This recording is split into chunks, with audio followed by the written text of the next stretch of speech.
오늘 본문의 말씀 여호수아 1장 1절로 9절까지의 말씀에 의지해서 다 지켜 행하는 자의 형통이라는 제목으로 말씀을 나누고자 합니다. 혹시 지난주 말씀 기억나십니까? 네. 지난주 우리 요셉의 형통에 대해서 말씀을 나눴죠. 근데 오늘 본문에도 또 형통이 나옵니다. 지난주에는 요셉의 형통이었지만 오늘은 여호수아의 형통에 대해서 우리가 말씀을 나누려 합니다. 창세기 39장과 오늘 본문에 나와 있는 여호수아 1장에 나와 있는 형통은 원어가 좀 달라요. 상황이 좀 다르다 보니 하나님께서 이 형통이라는 것을 말씀하시는 것 조금 다르다는 것입니다. 창세기 39장에 나오는 요셉의 형통은 찰라흐라는 원어를 사용하게 됩니다. 이 찰라흐는 어떤 뜻을 갖고 있냐면요, 뚫고 나가다, 장애를 넘어 앞으로 나아가다라는 뜻을 갖고 있습니다. 이 찰라흐라는 원어로 볼 때 요셉의 상황과 참 딱 맞는 그런 단어인 것 같아요. 형들이 죽이려 합니다. 노예로 팔려갑니다. 억울한 일을 당하죠. 그래서 누명을 쓰고 감옥에 갇힙니다. 그러니까 요셉의 모습을 보면 모든 것이 다 막혀 있는 것 같아요. 길이 안 보이는 것 같습니다. 어딜 가든 무엇을 하든 다 막혀 있는 듯한, 사방이 우겨쌈을 당한 듯한 그런 느낌이, 그런 모습이, 그런 인생이 요셉이었습니다. 근데 사방은 다 동서남북 막혀 있는 것 같지만 요셉에게는 하늘은 열려 있다는 것이죠. 하나님께서 요셉과 함께 하시니 막혀 있는 그곳이 길이 되더라는 것입니다. 요셉의 눈으로는 막혀 있죠. 감옥에 갇혀 있고 노예이고 자유롭게 무엇인가 할 수 있는 일이 없어요. 하지만 하나님이 요셉의 인생 가운데 동행하시고 그 발걸음을 인도하시니 막혀있는 그 모든 것이 가만히 보니 길이 되더라는 것입니다. 하나님께서 길을 열어주신 거죠. 오늘 본문에 나와 있는 이 여호수아에게 말씀하신 형통은 사칼이라는 단어를 사용합니다. 이 사칼이라는 단어는요, 뜻이 지혜롭게 행하다, 분별력 있게 판단하다, 말씀의 근거에 행동하다라는 뜻을 갖고 있어요. 그래서 이 사칼이라는 이 단어는요, 잠언에 자주 나오는 단어입니다. 잠언의 지혜라는 단어가 다 거의 사칼이라는 단어를 사용하고 있어요.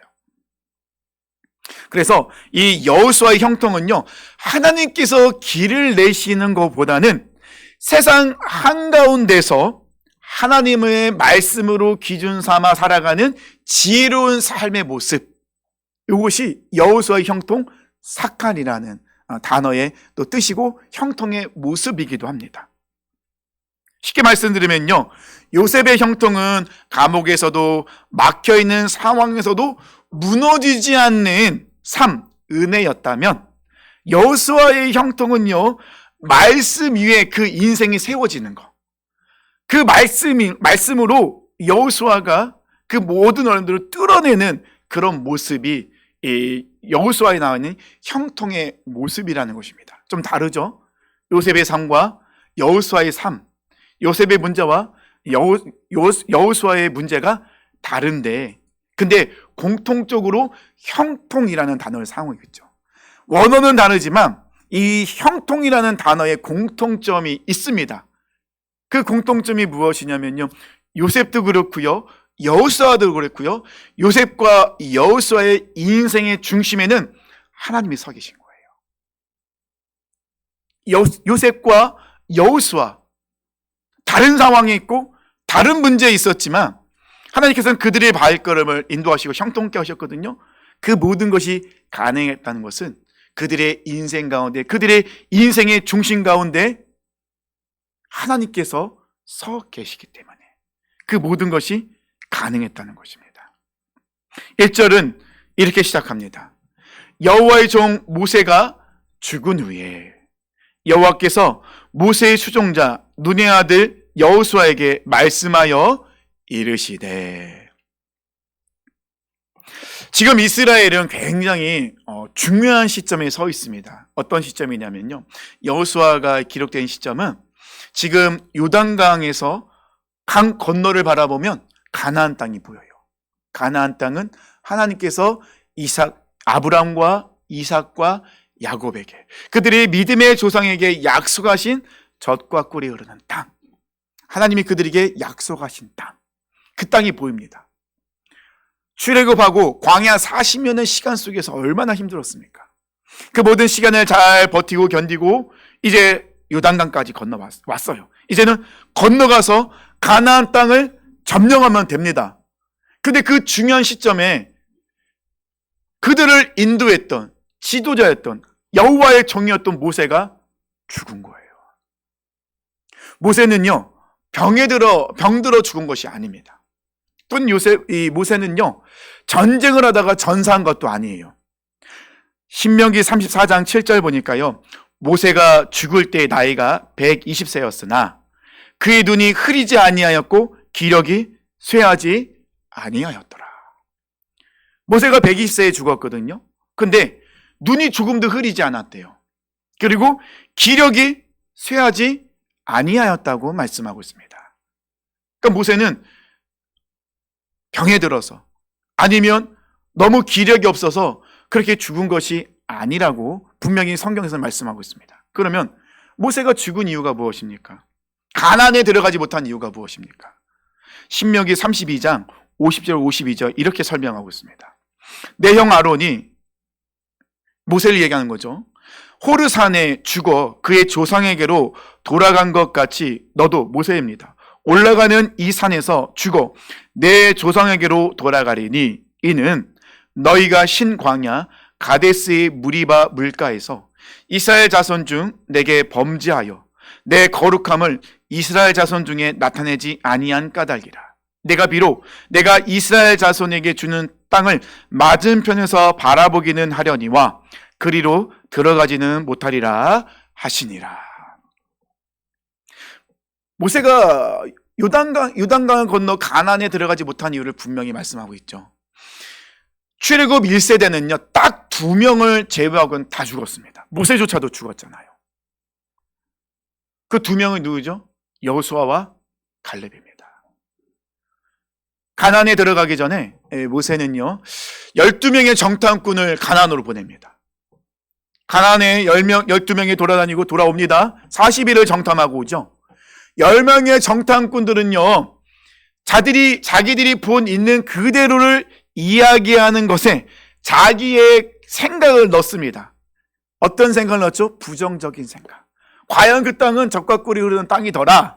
하지만 그 땅의 거민은 아낙 자손이라, 거의 민족이라는 것이죠. 그들이 우리를 보면 우리는 메뚜기 같다. 우리는 그 땅을 점령할 수 없다고 부정적인 얘기를 하는 거예요. 이 이야기를 듣자 이스라엘 백성들이 막 통곡을 하죠. 그리고 모세와 긍정적인 보고를 한 2명의 여호수아 갈렙을 돌로 쳐 죽이려고 합니다.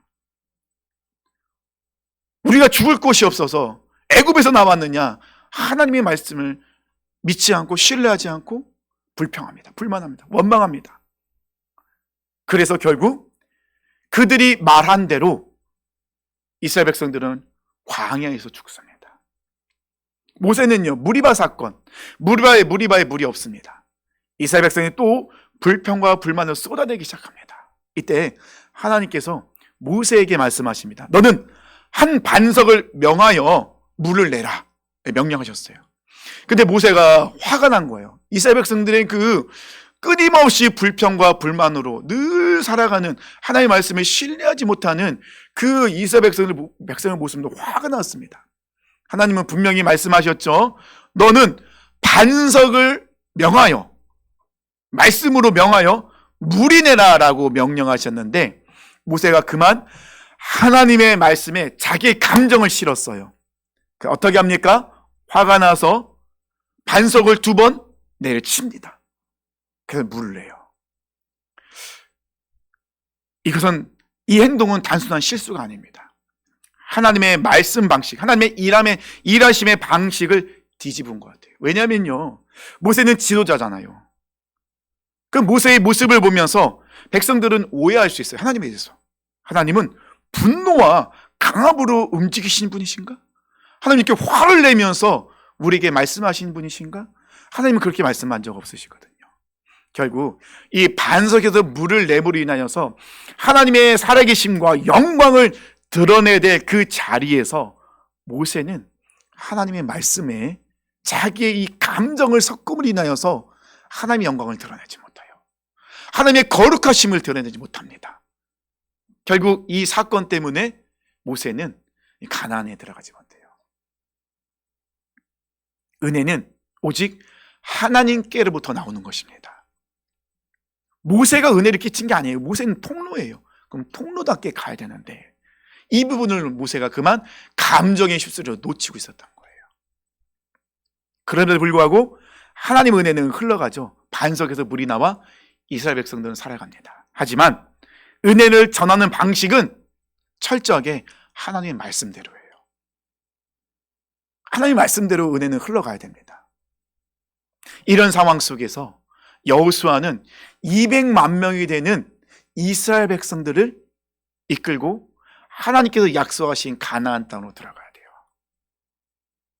그래서 창세기 39장과 여호수아 1장에서 똑같은 형통이라는 단어가 쓰여지지만 언어가 다른 것이 이런 이유입니다.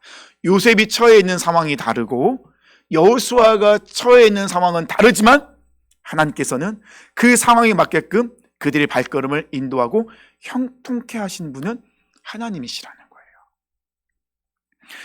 여호수아는 하나님 함께 하심을 믿고 있었어요. 어떻게 할 수 있냐면요, 여호수아가 가나안을 정탐하고 돌아와서 보고하는 내용의 그 모습이 들어가 있어요. 민수기 14장 9절에 보면요, 다만 여호와를 거역하지 말라, 또 그 땅 백성을 두려워하지 말라, 그들은 우리의 먹이라, 그들의 보호자는 그들에게서 떠났고 여호와는 우리와 함께 하시느니라, 그들을 두려워하지 말라 하나. 여호수아 갈렙 정탐하고 돌아왔습니다. 12명이 똑같은 걸 보고 왔습니다. 그런데 보고는 정반대이죠. 여호수아는 어떤 보고를 합니까? 하나님이 우리와 함께 하시기 때문에 가나안 백성은 우리의 밥이다, 먹이다. 하나님이 함께 하시기 때문에 우리는 가나안 땅을 정복할 수 있다. 아주 단호하게 단언하며 이야기합니다. 그 땅의 신은 떠났다. 살아계신 전능하신 하나님이 우리와 함께 하시니 그 땅을 점령하는 것은 조금도 문제될 것이 없다. 또 여호수아는요, 광야 40년을 지나면서 살아계신 하나님을 직접 경험했어요. 눈으로 봤어요. 먹을 물이 없을 때 하나님은 반석에서 물을 내주셨어요. 사막에 강을 내셨어요. 이스라엘을 위해서. 먹을 것이 없을 때 날마다 만나를 내려주셔서 이 만나를 통하여 그들은 하루하루 살아갈 수 있었습니다. 고기가 먹고 싶을 때는요, 메추라기를 보내주셨잖아요. 200만 명 되는 얼마나 많습니까? 포항이 50만이거든요. 4배예요. 그러면 그 많은 사람들이 고기를 어떻게 먹을 수 있을까요? 그만큼 그 많은 사람을 하나님이 다 먹여주셨어요.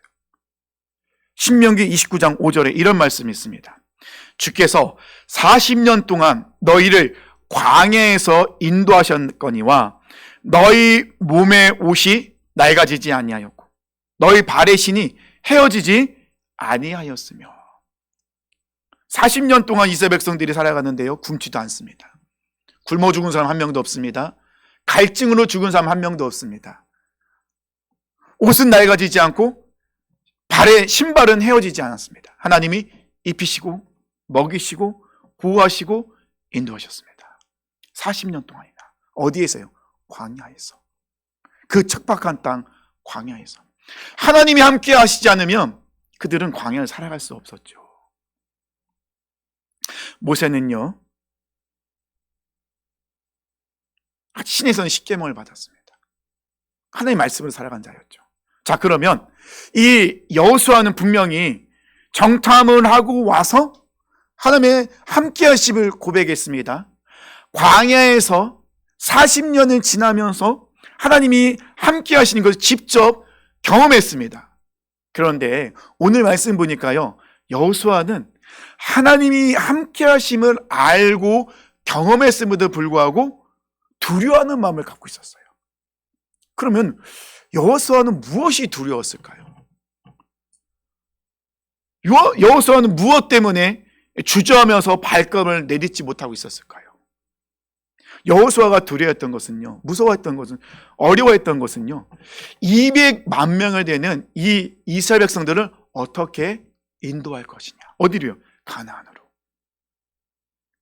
또 한 가지는요, 하나님이 함께 하시는 것을 알고는 있지만 어떻게 이 가나안 땅에 들어가서 하나님의 말씀을 살아내야 하는가. 이것이 여호수아에게는 두려운 모습이었던 거예요. 어려웠던 것이죠. 세상 속에서 그리스도인으로 살아가는 것, 어떻게 살아가야 되는 것인가. 세상은 절대 용납하지 않잖아요. 만만치 않아, 가만히 두지 않습니다. 두렵기도 합니다. 하나님께서는요, 모세를 통하여서 율법을 주셨어요. 그 레위기에서는요, 하나님께서는 모세를 통해서 레위기에서 하나님 앞에 제사 드리는 방법을 아주 자세하게 알려주셨어요. 민수기에서는요, 유례와 균례와 법도를 알려주셨어요. 모든 어떻게 살아가는 방식을 다 알려주셨다는 것입니다. 모세는요, 하나님의 말씀에 근거를 두고 지혜롭게 이스라엘 백성들을 이끌고 있었어요. 그런데 지금 이 모세가 무리바 사건으로 죽었잖아요. 오해는 하지 마세요. 모세가 하나님께 버림받은 것은 아닙니다. 단지 약속하신 가나안 땅에 들어가지 못할 뿐이었어요. 근데 지금 모세가 죽었잖아요. 그러면 이제 여호수아로서는 두려운 거죠. 어려운 거죠. 이때 5절, 6절 말씀을 보세요. 내 평생에 너를 능히 대적할 자가 없으리니. 하나님이 지금 여호수아에게 말씀하신 거죠. 내가 모세와 함께 있었던 것 같이 너와 함께 있을 것임이라. 내가 너를 떠나지 아니하며 버리지 아니하리니 강하고 담대하라. 너는 내가 그들의 조상에게 맹세하여 그들에게 주리라 한 땅을 이 백성에게 차지하게 하리라. 하나님은 여호수아에게 강력하게 선포하십니다. 뭐라고요? 모세에게 했던 것처럼 너를 떠나지도 버리지도 않겠다. 그러니 두려워하지 말고 강하고 담대하라는 거예요. 나는 약속을 반드시 지키는 신실한 여호와다. 내가 너희 조상들 아브라함과 이삭과 야곱에게 가나안 땅을 주리라 약속하지 않았느냐. 모세를 통하여서 너희를 광야를 지나서 이 요단 앞까지 인도하지 않았냐. 모세와 함께 했던 것처럼 너와 함께 할 것이다. 나는 너를 떠나지도 버리지도 않는다. 그러니 두려워하지 말고 강하고 담대하라. 여호수아는요, 하나님께서 모세와 어떻게 함께 하셨는지를 보았어요. 바꿔 얘기하면요, 모세가 동행하신 하나님, 그의 삶 속에서 어떻게 하나님과 동행했는가 여호수아는 분명히 보고 듣고 알고 있었어요. 그러면 모세가 어떻게 하나님과 동행했냐면요, 하나님의 말씀으로 동행했어요. 모세는요, 하나님께 받은 그 말씀대로 그의 믿음의 발걸음을 내디뎠습니다. 사실 모세는 굉장히 위대한 지도자잖아요. 근데 모세가 능력이 있기 때문에 위대한 지도자가 된 게 아니에요. 그가 막 카리스마가 넘치기 때문에 위대한 지도자가 된 게 아니에요. 그가 뛰어난 전술과 전략이 있기 때문에 이스라엘 백성들을 광야 40년을 인도한 것이 아니라는 것입니다. 모세는 하나님의 말씀 안에 서 있었어요. 모세를 이끌어가는 것은 하나님의 말씀이었습니다. 생각해 보세요. 이스라엘 백성들이 광야에서 길을 잃었을 때가 있습니다. 언제였습니까? 하나님의 말씀을 버리고 떠났을 때, 불순종했을 때. 그들은 하나님의 말씀에 불순종할 때 길을 잃습니다. 그럼 그들이 언제 길을 다시 찾게 되죠?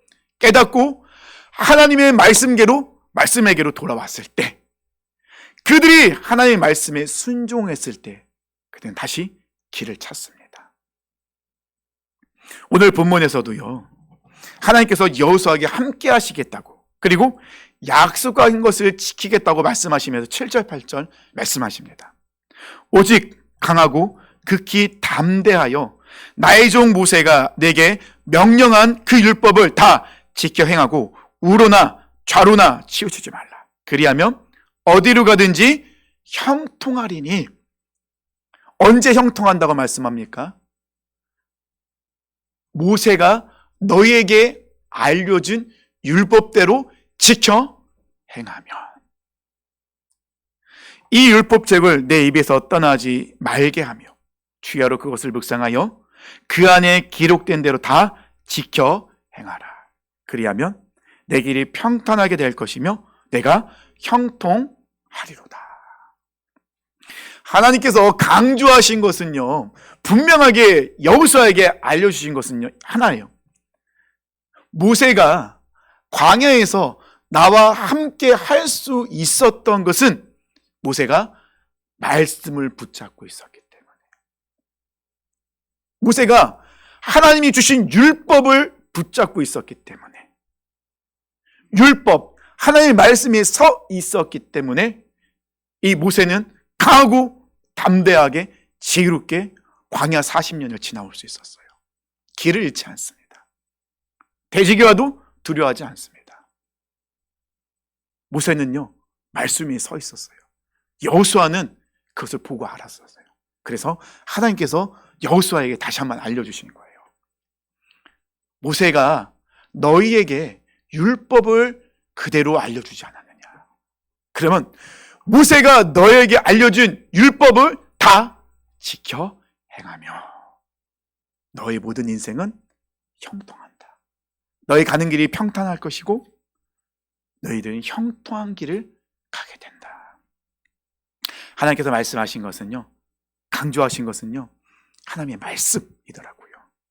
율법을 다 지켜 행하고 우로나 좌로나 치우치지 말라. 명령입니다.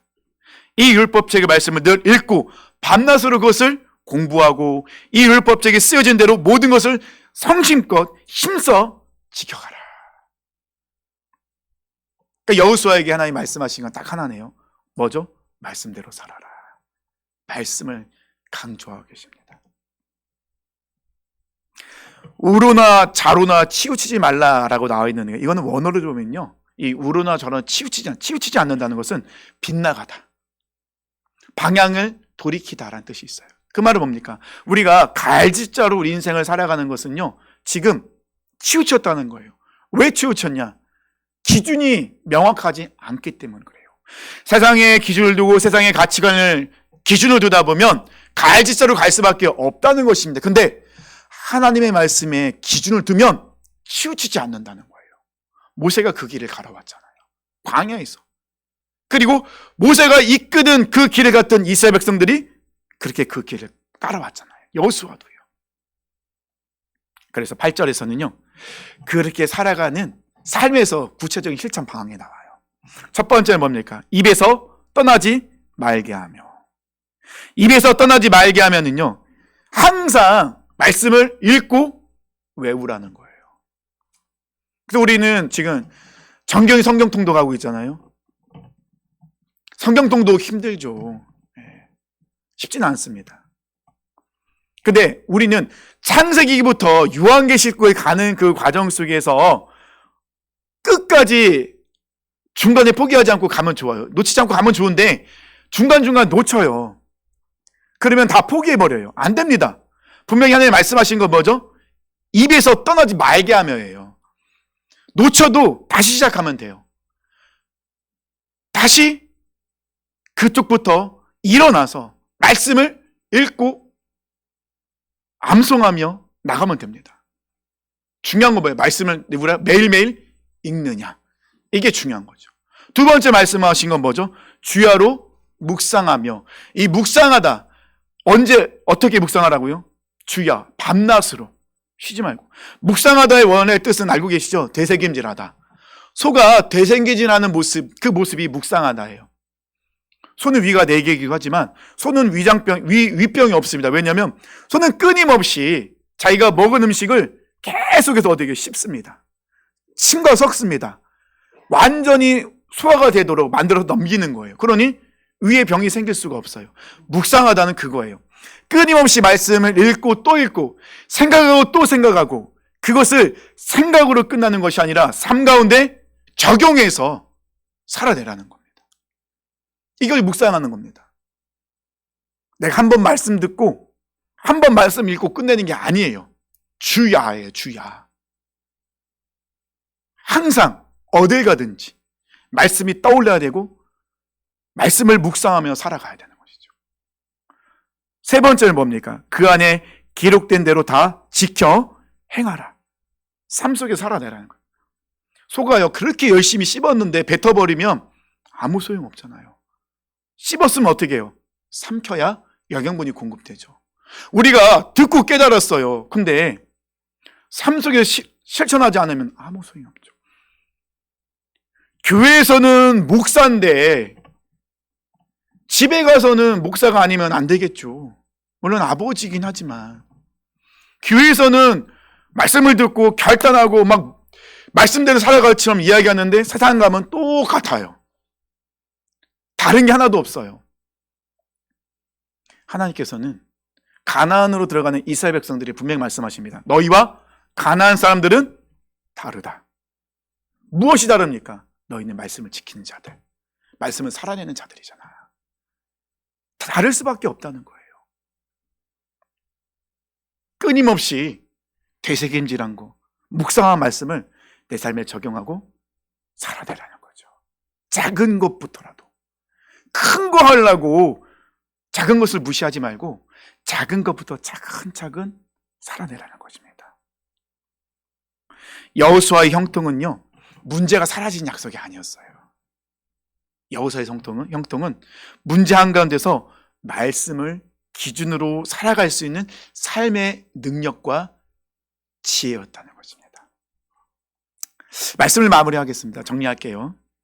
요셉의 형통은요, 막힌 자리에서 하나님이 길을 내시는 은혜였다면, 여호수아의 형통은요, 하나님께서 길을 내시는 것이 아니라 세상 한가운데서 말씀을 기준으로 살아가서 그를 세워주는 삶, 그 은혜였다는 것입니다. 요셉의 형통은 무너지지 않는 삶이었다면 여호수아의 형통은 말씀으로 세우시는 삶이라는 것입니다. 그래서 여호수아와 요셉의 공통점은요, 하나님이 그들의 인생에, 그들의 마음에, 그들의 삶의 중심에 하나님이 서 계셨다는 거예요. 우리 마음속에 하나님이 왕으로 우리 삶의 중심에 서 계시다면 그 말씀에 순종하여 말씀을 살아내셔야죠. 그것이 형통한 삶의 모습입니다. 그러니 선포된 말씀이 레마의 말씀으로 받아들이셔야 돼요. 나에게 지금 주시는 말씀, 이 말씀을 통하여서 깨닫고 돌이키라고 주시는 말씀이라는 것입니다. 그래서 하나님께서는 여호수아에게요, 가나안을 앞두고 전쟁을 앞두고 여호수아야, 너는 전쟁을 할 때 이런 전략이 필요해 라고 말씀하지 않으세요. 200만 명이 되는 이스라엘 백성들을 이끌어내는 리더의 자리에서 여호수아야, 네가 이스라엘 백성들을 이끌기 위해서는 이런 카리스마가 필요하고 이렇게 사람을 다루는 방법을 알아야 돼 라고 말씀하지 않으세요. 하나님께서 여호수아에게 말씀하셨던 것은 이 율법책을 내 입에서 떠나지 말게 하며 주야로 그것을 묵상하여 그 안에 기록된 대로 다 지켜 행하라. 무기와 전략과 카리스마를 주지 않으셨어요. 하나님께서 여호수아에게 말씀하신 것은 하나님의 말씀을 다 지켜 행하라. 그것이 형통한 자의 모습이며 가장 지혜로운 자의 모습이다. 말씀을 입에 두고, 말씀을 마음에 두고, 말씀을 삶 속에서 살아내는 것, 이것이 바로 형통한 자의 모습입니다. 사랑하는 성도님들은 어떤 분은 지금 요셉의 모습에 있는 분도 계실 것이고, 요셉처럼 그런 막혀있는 그런 인생의 삶에 살아가시는 분도 계실 것이고, 어떤 분은 여호수아처럼 선택과 책임의 자리에 서 계신 분도 분명히 계실 것입니다. 동일하지는 않겠죠. 다 다른 모습이겠죠. 하지만 분명한 것은 이것입니다. 말씀을 붙들면 그 길을, 막힌 거에 길을 내신 분은 하나님이 길을 내십니다. 그리고 하나님께서는 세상 가운데서 우리를 믿음의 사람으로 세워주신다는 것입니다. 사랑하는 성도님들, 이 말씀을 통하여서 우리가 다시 한번 결단하며 나가길 원합니다.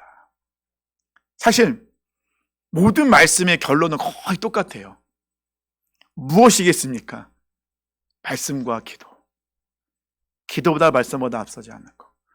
아무리 얘기해도 듣지 않으시고, 아무리 들어도 계속 무너지시니까 이걸 자꾸 바꾸면서 말씀드리는 거예요.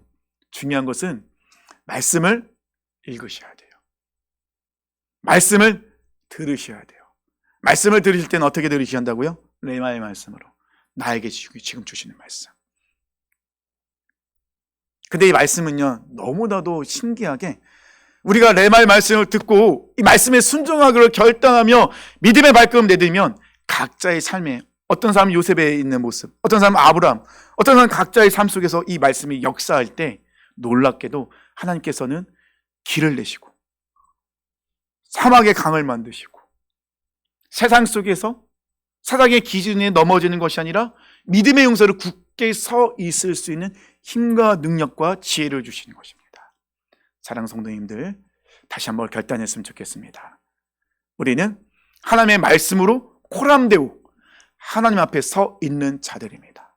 이 말씀은 우리의 삶의 거울입니다. 우리의 모든 영을 비춰봅니다. 우리 생각을 비춰봅니다. 우리의 영의 모습을 비추고 있습니다. 말씀 위에 서서 다시 한번 결단했으면 좋겠습니다. 그래서 오늘도 말씀 위에 서서 동행하시는 하나님을 경험하며 형통한 그런 복된 삶을 사는 우리 사랑하는 성도님과 제가 되길 예수님의 이름으로 축원합니다. 다 같이 일어나셔서 우리